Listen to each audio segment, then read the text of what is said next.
Welcome to the Wired for Success podcast, your show for ambitious, mission-driven entrepreneurs who want to build million-dollar businesses without sacrificing their health, relationships, or happiness, who understand that in order to build their empire, they need a solid foundation, and that the more they are thriving, the more their business is thriving too.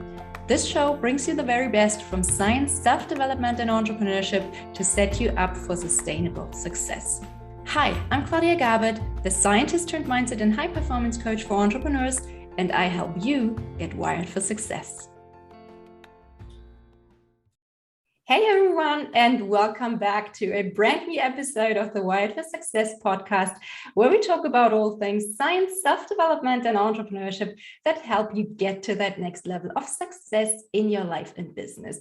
And today I'm bringing you another fun interview episode. My guest today is serial entrepreneur and email marketing expert, Liz Wilcox. And Liz helps you package your magic and turn it into emails that people actually want to read. And most importantly, purchase from. As you might be able to see, she's also a walking 90s pop culture encyclopedia and has a serious sense of humor. So this conversation should be a lot of fun. Welcome, Liz, and thank you so much for being on my show today. Oh my gosh, I am feeling so wired for this, baby. I'm really excited. Thank you so much for having me. This is going to be really, really fun. I think so too. So what is it about email marketing that made you fall in love with that? Did you have some kind of key experience that made you decide, yes, I want to become an email marketer? Sure. So Claudia and I were talking before we hit record, and we were talking about all the things we can do in our business to, not like that make it so we don't have to sacrifice like our happiness or relationships or health. And that's kind of how I got into email marketing in the first place. I actually got into it. I used to be an RV travel blogger. So I know across the pond, you might call it caravanning or, something like that. Right. And so I used to live in basically this box on wheels. And I lived with my husband and my toddler. And at the time, I started Googling we bought the RV, the caravan, to save money. It was very cheap. We were living in, if you know anything about the United States, we had just moved to Alabama. My husband was in the military, and in Alabama, it's kind of countryside. It's not very developed in certain areas. And, I was thinking of ways to make money. And my husband made this joke about, well, everybody in Alabama lives in a trailer. Let's just buy one of those. And I said, yeah, let's buy an RV, definitely. And he was like, whoa, I was just joking. But we ended up buying it and living in it. So of course, I hit up google.com, right? And I said, okay, how can we take care of this thing? I didn't know anything about RVs. And I saw, wow, people move these things. This thing has wheels. They actually get in it and drive away. And so that kind of became my dream, to travel the country with my family, but I had no money to do that. My husband at the time, was in the military. They tell you where to go. You don't tell them where you're going. Right. And so then I said, how do you make money online? And I Googled that and blogging. Right. And I'm the type of person, I love the name of this show, Wired for Success, because I feel like anything that I do, if there's just something in my wiring that makes me, like if you can't tell just by hearing my voice or seeing me on the screen right now, like I'm kind of a 0 or 100 kind of girl, I just go for it. I just do things. That's just part of some kind of wiring in me. And so I said, okay, I'm going to start a blog. And I started a blog, and I, listened to podcasts like this, watched webinars, saw the Facebook ads, and every guru out there said, oh, I wish I would have taken my email marketing seriously. If I would have gotten faster into my email list, I would have made so much more money by now. I would have reached so many more people. I would have, been much more successful. And mama didn't raise no fool. I'm nothing if not efficient. So I said, okay, well, if you've ever been to the woods, you can imagine what kind of internet I had. Okay. I lived in a campground in a box. Okay. And so I said, okay, that's what I'm going to do. I'm going to build this email list. Everyone says your social media, everything should all lead into this email. So I'm just going to start there. So I started building my list. I ended up, let's fast forward, Liz, this story's getting really long. I ended up, just really leaning into that email marketing. And a couple of years in, I had launched several different products with success, but then, everyone says, do the digital course. So I sent out an email that said, hey, I'm thinking of creating a course on RV maintenance. Would you be interested? And I had 141 people click the yes button. And about 100 days later, I created the course. I had done the pre-launching. I did a Monday through Friday kind of open cart close thing. And I made 141 sales. So that's completely crazy. Yeah. And so when I started telling my story, people said, how the heck did you do that? How did you do that? How did you do that? So I ended up selling that travel blog and going all in on email marketing because I just saw so many people, spending basically years of their life on digital courses and making pennies. And here I was, just some lady in an RV, making it work, selling digital courses to people who didn't know what digital courses were. So I knew that's when I knew, like, okay, I've got something that I really need to share with the world. Love that story. And I love how you're just going for it. So I read on your website that your first product ever was actually a book about poop, and it made 7K in sales when it launched. So how the heck did you manage that? How big was your email list at the time? And what was your email sales strategy for that book? Yeah. So I love that Claudia brought that up, because when I sold my business, I thought, I'm never going to talk about this book about poop again. And then I realized, Liz, that's actually a really good story. And I hope it brings you inspiration as you listen today. So basically, when I started my website, like I said, I had just bought this RV on a whim. I didn't know anything about it. And then I just started a blog on a whim. And so I was kind of, but we weren't traveling at the time. So how do you make a travel blog when you're not traveling? And so I was just kind of all over the place, talking about this, talking about that. But I knew, the gurus, quote unquote, were telling me, you need to create your own product, build your list, create your own product. That's how you make sustainable income. So, I was about 6 months in, and I said to myself, okay, Liz, you got to think of something, but what are you going to do? So I had about 200 or 300 people on my email list at the time, a couple of people, a couple hundred on my social media. And I just asked, hey, I'm kind of all over the place. I'm brand new to this RV thing, but it seems like people are starting to follow me. Why the heck are you following me? Why are you following me? And overwhelmingly, people said, well, you're really funny and you can tell a good story. So, I'm driving home from the gym one day, and I was thinking about what they were saying. I said, I should create a book about funny stories, like funny RV stories. And at the time, we were also renovating our RV and living in it at the same time. It was just a nightmare of a story. But, I'm the type of personality that I found the humor in it, right? And I thought there's got to be other stories out there where, that are just terrible but funny, if that makes sense. Mm-hmm. And so in the RV, in the caravan, if you've never been in one, there are tanks underneath that hold your sewage, and those are called the black tank. Aptly named, right? And so I said, oh, this is a Tales from the Black Tank. Like I call it the curse of the black tank. Like if you live with your sewage directly underneath you, you're bound to have something go wrong. It's just not natural, right? And so I said, okay, I'm going to collect these crappy stories. And a lot of them were literal crappy stories. Mine was about my renovation, so it wasn't actually about poop, but I collected them from other bloggers. And, I just put it together. And I did a pre-sale. I followed all the rules, so to speak. Yeah, just pre-sell it. That way, don't create it till, you make your first sale. So I said, hey, I've got this idea. I'm going to call it Tales from the Black Tank. You know, everybody likes alliteration, right? A collection of hilariously crappy RV stories. And I think I pre-sold 3, and I literally just had people PayPal me. I didn't have a cart. I had nothing. And then I created the book in canva.com. I don't recommend that, especially 5 years ago. Canva was not what it is today. And with my internet, it took me an entire 6 weeks to put that thing together because it was just so crappy. I didn't think, oh, let me just put it in a Google Doc. I didn't think that. So I launched it, and I ended up making a few $1,000s just in the first couple of weeks. Because again, it was a collection of stories. So I had other bloggers selling. If they had a chapter in the book, they were selling it as well. And then because of the nature of it, you know, it was funny. It was very, very, very relatable for a lot of people.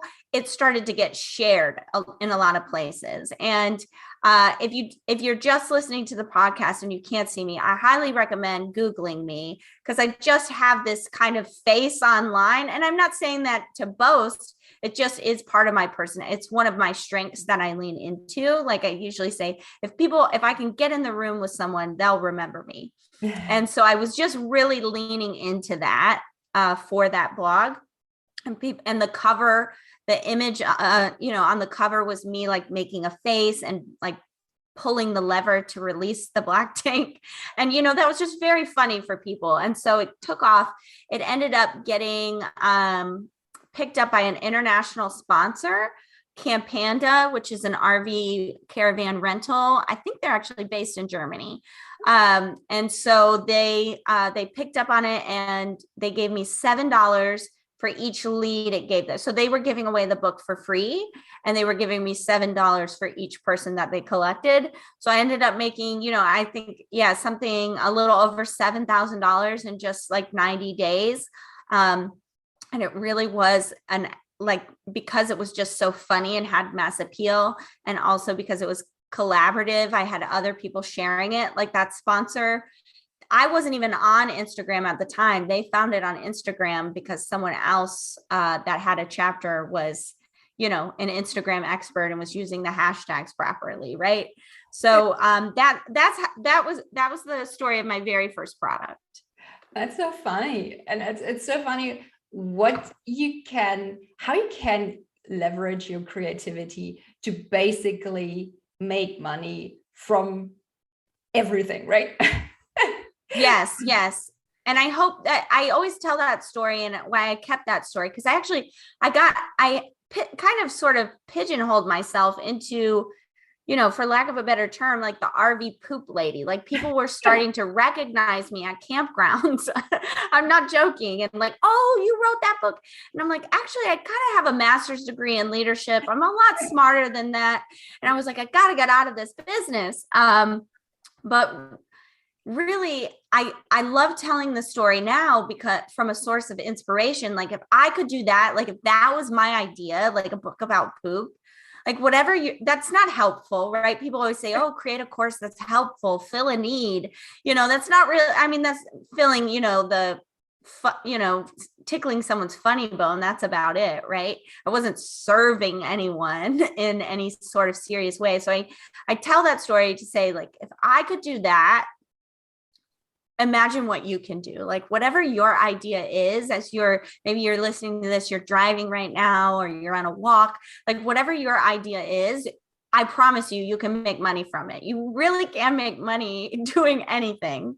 Yeah, and it doesn't have to be dead serious. It can be entertaining, because as your example illustrated, entertainment sells just as well. And we all know that because we all watch movies, we all like to listen to music. It's not that it helps us in any way, it entertains us. And that's what we pay money for as well. But now I have to address the elephant in the room. So what's up with the 90s branding? Yeah, sure. So this is another thing. So when we talk about branding and we talk about getting our name out there, and really, how do we get people to remember us, right? If you can connect yourself with something that feels good, something that's entertaining for people, It's number one, it's going to give you a stronger connection to that other person because you have this mutual love of something.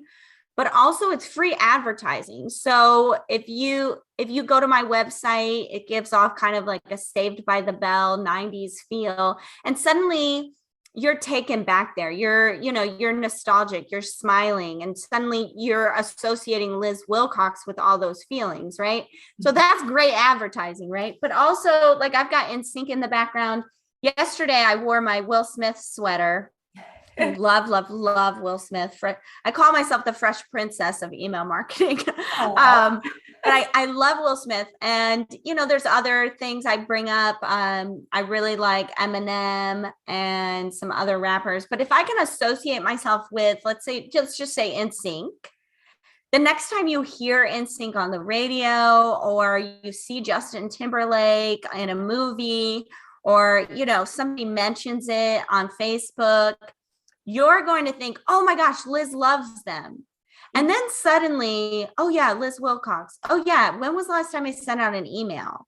And suddenly you're thinking about email marketing when you were just driving down the road listening to an old 90s station, right? And that's better than any Facebook ad. That's better than, me sending out daily emails, anything like that. Also the headbands, I wear headbands. The next time you're at the store and, you walk past some headbands for sale, oh yeah, Liz would love that one. Suddenly you're thinking about email again, right? When you were just grocery shopping, or, picking up a new shirt, something like that. And so if you, from a branding perspective, if you can connect yourself with, very simple everyday things, or some kind of pop culture that really connects with your audience, right? Like when I did the RV thing, I was not talking about NSYNC. I wasn't talking about Will Smith, but I did share. My headbands were definitely a thing, but I wasn't wearing the same headbands. I would wear more, like I had a lot of people in their 60s. And so I would wear, like Grateful Dead or Aerosmith, or, things like that. And of course I love those bands too, right? That's fun too, but it was more relatable for my audience, right? Right now I wear rainbow glasses. I did not wear these rainbow glasses when I had my RV site. I wore loud ones, but they weren't rainbow. They weren't as loud, right?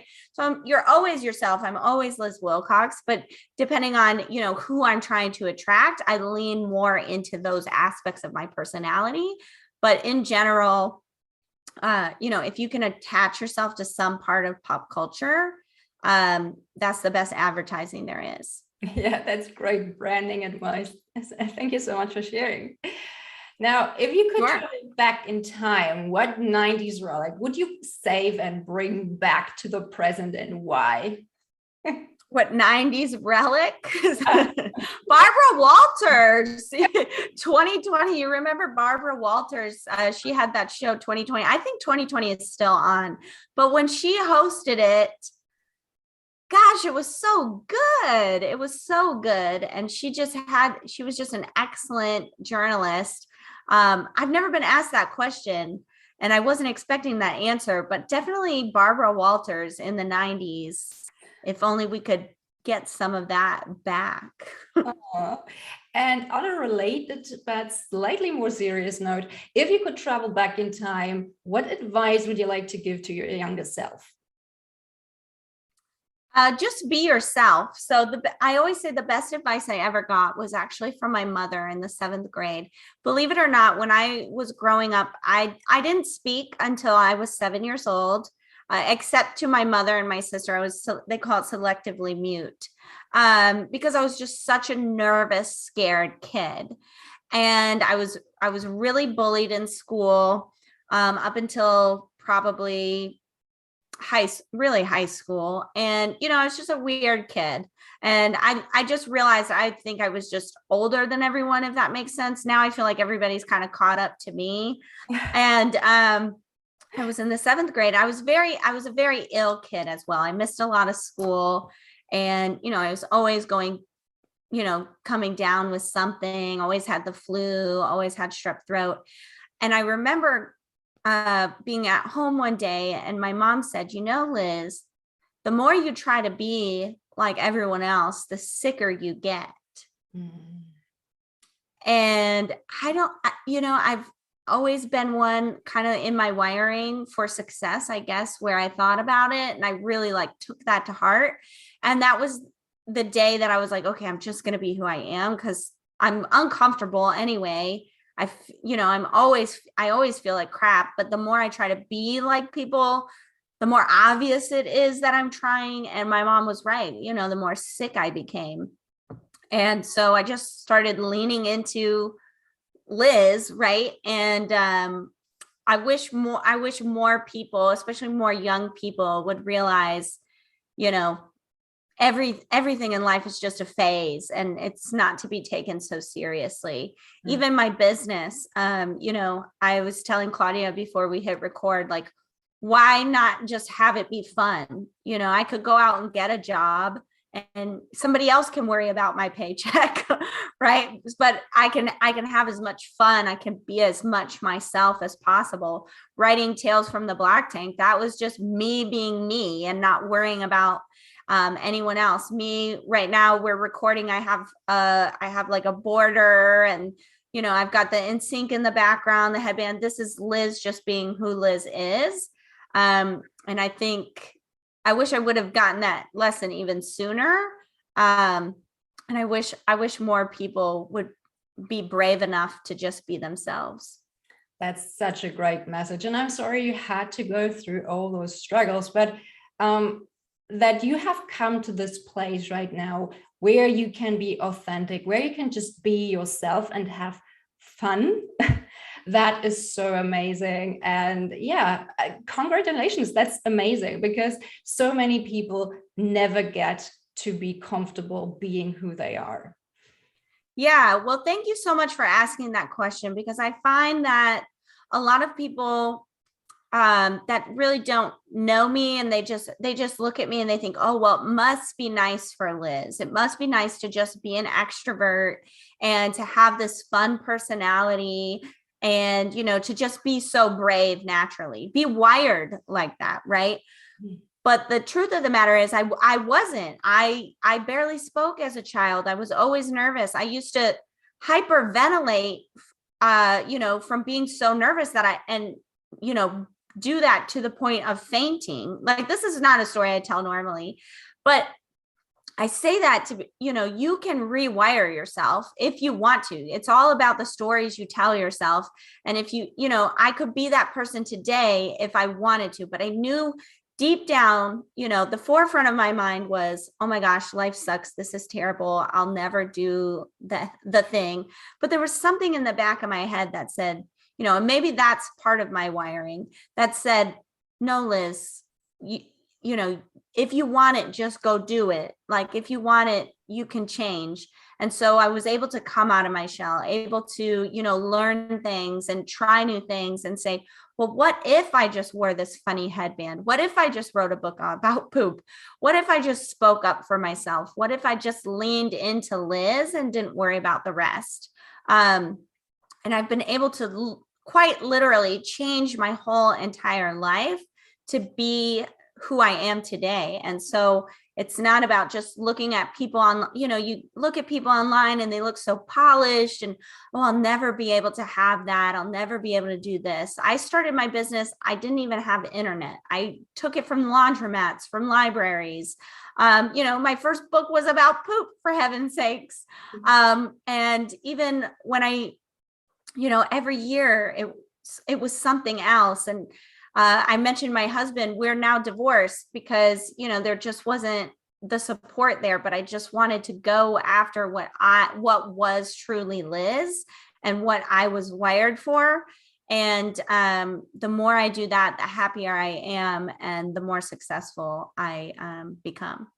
Yeah, that story resonates so much with me because I used to be the same, like very shy. I wouldn't speak up. I didn't have my own voice because I was always told, kids should be seen, not heard. So it's like you weren't allowed to have an opinion maybe in some cases, or just I was very, very shy and I hated public speaking so much. So I would never, ever have thought that I would at some point in my life create my own podcast and be a podcast host. So it's really, no matter where you are in your life right now and what you think you can do, I'm sure you can do so much more than you think you're capable of. And let's just Liz's story and my story be an inspiration and a reminder that you can absolutely change what you do with your life, who you are, how you show up, and what you can achieve. Don't let anyone else tell you what you're capable of, because they don't know, you know, and you just have to let it flow. So are you someone who sets goals and creates New Year resolutions each year? And if so, can you maybe tell us about your big audacious goals for 2022? Sure. I am a goal setter like mad. So I actually have, I'll show you if you're just watching the podcast, you can't see, but I have a big planner. I write down every day, what I'm going to do. I cross it off. I've become one of those people. That was actually one of the first things back, in my childhood days, when in the 6th grade, they give you a planner. And I was like, wow. And, in the planner, it says, what are your goals? And it had places to write out your dreams. And to me, that was like opening a whole new world. I was like, wow, I never felt like more adult, right? And I still use a planner to this day. And so I'm definitely a goal setter. Speaking of what Claudia was just talking about, being brave enough. My word of the year is courage. Mm-hmm. Last year, my word was uncharted. I wanted to go to places like I think I might not have, I grew up very poor. And so when I finally did start making money, I had no idea what to do with it. It was really bad. And I said, okay, 2021, my big goal was to really harness the cash flow, so to speak, and make it work for me instead of always working for money, and go to those uncharted places with money, learning about investing, learning about saving, budgeting, all those things I had never learned. And then also going to uncharted places in my business, like doing things that other people I hadn't seen, being done before. And so this year, my big resolution is to, and this has not really much to do with business, but it's to be more honest about my feelings. And maybe that does have to do with business, because I've always been, like I said, kind of wired for success in that if I set a goal, I'll hit it. I usually tell people, if Liz Wilcox says this out loud, you might as well write it in stone, because it's happening. And that's for better or worse, right? There are some times where I'll push because, I said I was going to do this. Like when I launched Tales from the Black Tank, I put it online, I pre-sold it. I said, it's going to be done it was June 1st. I said, it's going to be done by July 15th. And I push. I mean, so many late nights. So, trying to figure it out, following up with people on deadlines and such. And so it's good. I hit the goal. Obviously, I'm telling this story 5 years later, but I was tired at the time. And so last year I was pushing. I had a goal to retire my services. I used to do copywriting. And I only wanted to do it for 2 years to build up enough cash flow to just talk about email marketing. And I did it. But oh my gosh, I was so tired. It was by the end of the year, I retired them December 10th. So about a week before the 2-year mark. And I saved up an entire year's salary, and I did it. But I did it because I was getting up at 4:00 in the morning every single day for 8 months straight, minus the weekends, because I have a daughter. But boy, oh boy, I'm still in recovery. I'm taking it very easy. This is my first week back in 2022. And it's Thursday and I'm tired. But in 2022, my big resolution is to, be more honest about my feelings and let them control more than my brain because I'm very much a doer. I'm very much a high achiever. And sometimes I think I don't have any feelings around a certain thing. I'm just doing. But when I slowed down, I realized, oh, I have a lot of feelings. I've just been too busy to hear them or feel them. Right. And so I'm really resolving to be more honest about my feelings. Sorry to my ex-husband. But no, I'm joking. We actually get along really well nowadays. Also, so a big goal of mine this year, as far as business, I do want to write another book.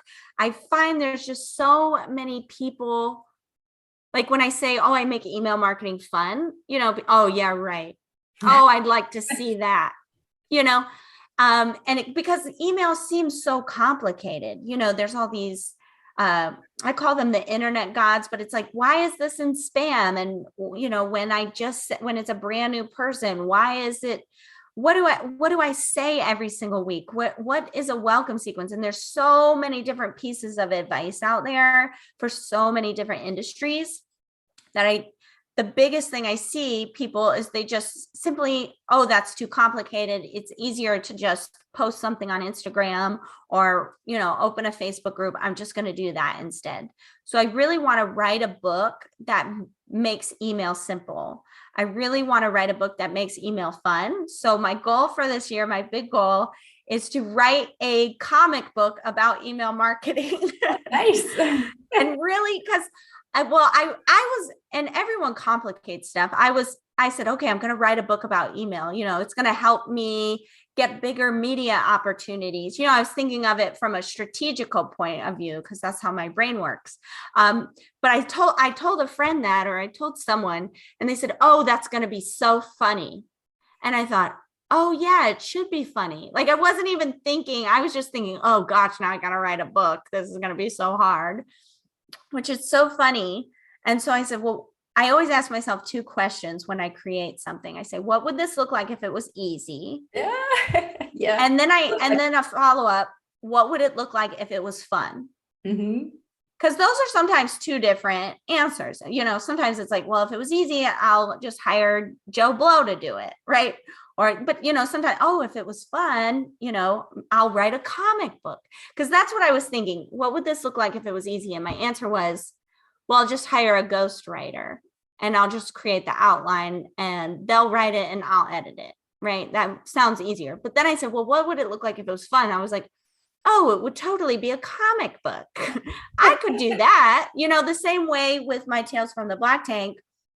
If it was easy and fun, I wouldn't write the whole thing. It would be chapters and it would be different perspectives. And so that's my big goal. I don't know how to draw, so I'll probably have to find an artist to help me.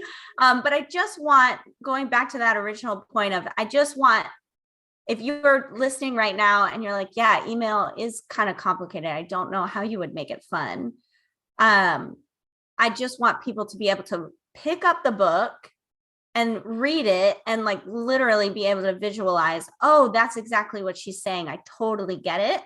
And I think a comic book would do that, to literally visualize it and keep it very simple. And all the things I normally talk about building a foundation. I think it would just be really fun. That's my big goal for this year. It does sound like fun, and best of luck to you.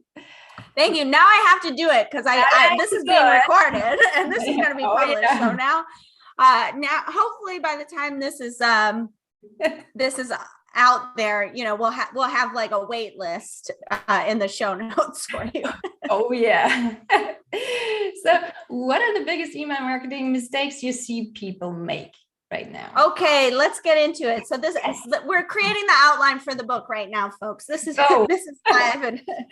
Okay, so the biggest mistake I see people making is, and this is no shade against other email marketers, but as I told you my story, I started off as a blogger and then I went into email and I had a different strategy because I was doing different things. A lot of other people, email marketers, start off as copywriters. They work for bigger names. They what do they say? Earn your chops, whatever, doing that. And so I have a different perspective. And I think the biggest thing email marketers will tell you is to tell stories. And I'm like, oh my gosh, no, stop telling so many stories. Number one, if you don't have time to write a story, your ideal customer probably does not have time to read it. How many emails do you have completely unopened in your inbox right now? Probably thousands, tens of thousands, some people, right? And that's because they're not relevant. The main things you have to understand, I follow an email staircase is what I call it. First, you've got a follower, right? Somebody gets on your list. You turn them into a friend. And then when you have a list full of friends, you can turn them into customers. The same way I said, hey, why the heck do you follow me? And they told me, oh, funny stories. So I I created a book on funny stories. My friends told me exactly what to make, right? And so you have to connect. And I will admit all day long, stories connect with people. I've told several stories on this podcast, but in the inbox, in your email, you are looking. So I'm picking up my phone right now. I like props. Okay. And, you're really looking for something that's relevant to you. And so when you write an email, when you turn someone into a friend, number one, you have to invest time in them, right? Get to know them just the same way I said, oh, well, my people like NSYNC and they like color and they grew up in the 90s. I've invested my time to know that about them, right? The same way, like, oh, my people love the Grateful Dead in the RV blog. They love talking about, ridiculous RV stories. I invested my time to learn that about them. Okay. Number two, you have to share in a relatable way, right? So of course, I'm not telling poop stories to my email marketing friends. They don't care. That's gross. They're here for business, right? So I'm sharing in a relatable way. I'm talking about, being on Claudia's podcast. I'm talking about, being able to take a week's vacation, et cetera, stuff that's relatable. And then you have to stay top of mind. If Claudia and I meet at a conference, maybe I add her on Facebook and then I don't talk to her for 6 months. And then I ask her to help me launch my course. She's going to be like, well, I remember you, but I don't really care about you. Right. And so that's where it comes in with the consistent emailing. And that's all you have to do with every single email as well. Just share in that relatable way, invest your time and stay top of mind. And you don't have to tell stories to do that. Sure, if you have a story to tell, go ahead, write that. But every single week, people don't care that much. People are never been more distracted. We're living in this COVID world. COVID is never going away, right? Like there's always going to be something. We're now spending so much time on Zoom. Maybe you're on Zoom, the TV's on in the background. Your spouse is trying to show you some funny TikTok they saw. Your kids wonder, asking why the new Nintendo Switch doesn't work. There's all this technology in our face. And if you tell a story every single week that isn't relevant, that isn't, relatable, et cetera, it's training people to not open your email. Oh, that I know Liz is sending me a long email today. It's going to be some story. I don't have time. Maybe I'll read it later. And and they never read it later, right? Because then a bajillion other people are emailing them and it goes, onto page 2. Once something hits page 2, it's gone forever, right? That's so true. So the biggest mistake is just thinking that you have to tell a story every time. Instead of telling stories, ding, ding, ding, here's the sound effect. Here's what you do instead. This is the outline for every newsletter you need to write. Just greet them, give a personal update. So you still need to get personal. You need to connect with people. And a personal update is just anything you can think of to tell them that you've done since the last time you emailed them. So I email every Tuesday. What was something I did since last Tuesday? Oh, hey, Mary, I just got off a podcast with Claudia. We talked about some stories I've never brought up before, but it was really funny to talk about my old RV days. And then I said, that's the personal update. That's it, right? I'm making a connection. I told them something that happened. I reminded them I used to have a travel blog, and then you just segue into whatever content you want. And here's the segue, all caps. Anyway, ... What I really want to talk about is my new podcast episode, my new Instagram. I saw this thing on Facebook and I'm really upset about it. Here's a paragraph about what I really think instead, right? Whatever content you want to put out there, right? Because people are, they're looking to you for some sort of content. That's why they got on your site. Maybe you're a crochet blogger and they want more crochet patterns. Anyway, here's the crochet pattern of the week. Hope you enjoy making this pattern while you watch your kids or whatever, right? That's the entire newsletter. It should not take you more than 20 minutes. Oh, great tips. Thank you so much. Now, what are your best tips for turning those new subscribers into customers? Do you follow any kind of formula, like a ratio between giving value or newsletter and sales emails? Say send out 3 value emails for every sales email or something like that? No, that's way too formulaic for me. I like to keep things simple. If it takes more than, I always tell people, if it takes more than 2 steps, like I'm out. Like I'm just a 2-step chick. Like if it's 3 steps, I'm out. So really it's up to you. It's up to your goals and it's up to your subscribers. So, my first website was with RV bloggers. They did not have as much of a tolerance as, people who are building business who, they have a much higher tolerance. So with the RV blog, I would talk a lot about things I was creating, and then I would do the typical launch, Monday through Friday. I've spent 3 months talking about, hey, I'm creating this, I'm crafting this, I'm tweaking that, and now we're launching it. But I think it really just depends on you. But as far as how to turn, your email subscribers into customers, I would really recommend telling them right off the bat that you are going to sell them something. So if you don't have a tripwire or something that makes it very obvious that you're a business from the get-go, you need this, but everyone needs this. So somewhere in your welcome sequence, there has to be where you set expectations. I call it the newsletter expectations email, where you say, I'm going to send you a newsletter every Tuesday. I'm going to go live in my Facebook group on this, whatever kind of content you create, right? And then ding, ding, ding, ding. If you learn nothing from Liz Wilcox, let it be this. I am going to offer you free and paid services, free and paid products, whatever word you want to use.